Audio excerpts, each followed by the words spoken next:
Ari ang akin. Dini. Yan oh. Hawan na hawan. Wala akong gagawain. Wala nga. Yan. Ang iyo pala ang magubat dyan. Ay pwede ko na pala rin patamnan ng niyog. Yan. Teka, yung ating muhon. Ating titingnan ng ating muhon.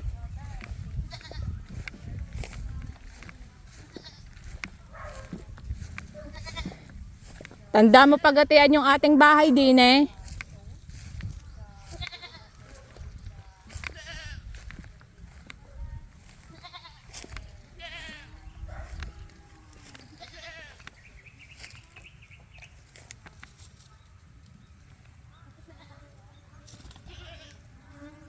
Wala na naman muhon din eh.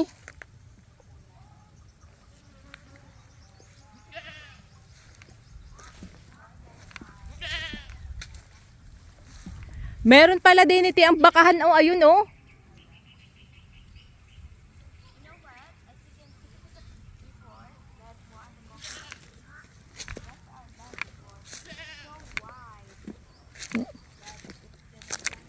So why? That's our land before.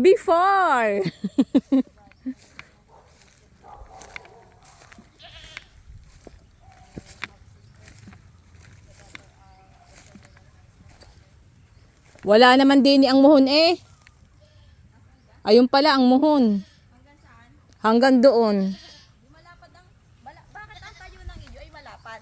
Ayun ang muhon, doon ang muhon. Sa kantuhan yun ay malapad. Pagayaan niyang straight. Yung pambahay natin eh. Nasaan ang ating bahay? Ay, di kayo niyugan natin yan. Niyugan Ariga ang ating bahay. Hindi. Parang hindi alam. Pas pa tayo ang naging bahay natin ay yung pinagtatayuan yata ng baka. Ayun. Ayan ang muhon nandyan. Sa padalawang ano. Ariga ang takaran tiyan. Ari ang takaran dati. Hindi. Yan yata kanakatil mo dati. Ay ito nga yung kinakatil mo. Ay ito nga yung kinakatil mo. Ay sino nang may ano doon? Buhay pa yung bahay ni katil mo. Ayun may ano na doon yung bakahan. Kapal ko na nakabili. Lahat aray sa palko na. Ari nga, hindi sa Katilbog ari. Kayo ari, pinataniman ni Lola Poreng. Wala diyang muhon. Hindi ko makita dyan ang muhon. Baka, wala na dyan sa pinakansulok. Baka wala na, baka nabunot na. Wala, hindi ko makita eh. Baka tinanggal nga. Wala akong makita eh. Kahit maharhar din ni akin ang inano. Oh, wala akong makita ang muhon doon. Oh. Arepos mo na. Oh. Wala nga. Tanggal ang muhon din sa dulo.